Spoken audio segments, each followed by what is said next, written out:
Und nachdem die Energie geweckt ist, nachdem sie frei im Körper zirkuliert, dann füllen wir diese Freiheit mit Kraft und mit Geschwindigkeit. Aber die Grundlage ist auf jeden Fall die freie Zirkulation der Energie im Körper.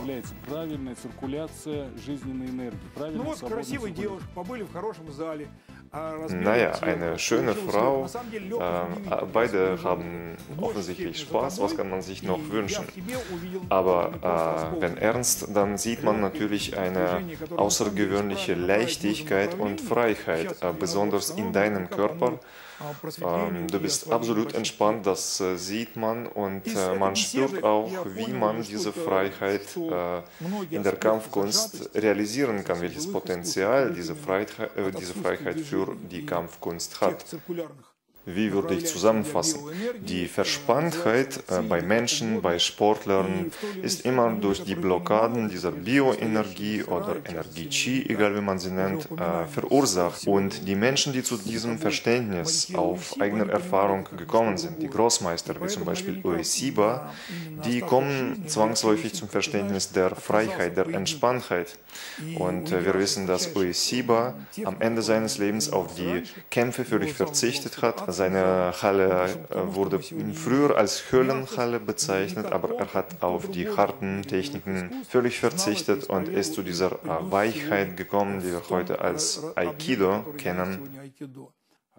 Ein Meister hat gesagt, die Vollkommenheit im Budo wird durch die Zirkulation der Lebensenergie im Körper und durch den Grad der Bewusstseinserleuchtung bestimmt. Erstaunlich, in dieser Phrase gibt es kein Wort über die Technik oder Titel, über die Siege in Wettkämpfen. Wladimir, wir haben die Möglichkeit, uns noch mit dir zu treffen und diese Sendung möchte ich gerne mit einem altgriechischen Sprichwort beenden. Derjenige, der glaubt, ist glücklich, derjenige, der zweifelt, ist weise. Richtig. Danke, Wladimir, danke, liebe Zuschauer, dass Sie mit uns waren.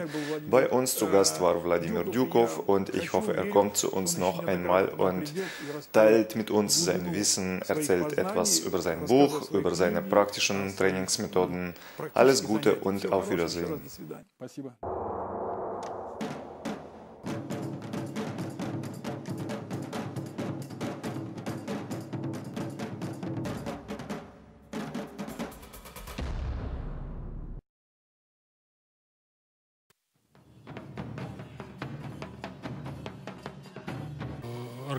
Der menschliche Körper hat sehr viele unnötige und überflüssige Verspannungen und durch das Kampfkunsttraining werden diese Verspannungen aufgelöst und die Lebensenergie beginnt im Körper frei zu zirkulieren. Parallel damit transformiert sich auch die Persönlichkeit eines Menschen, weil die körperlichen Verspannungen mit den geistigen Verspannungen verbunden sind. Und wenn die körperlichen weggehen, dann gehen auch die geistigen Verspannungen weg und man wird ruhiger, ausgeglichener, die Energie zirkuliert im Körper frei, ausgeglichen und harmonisch.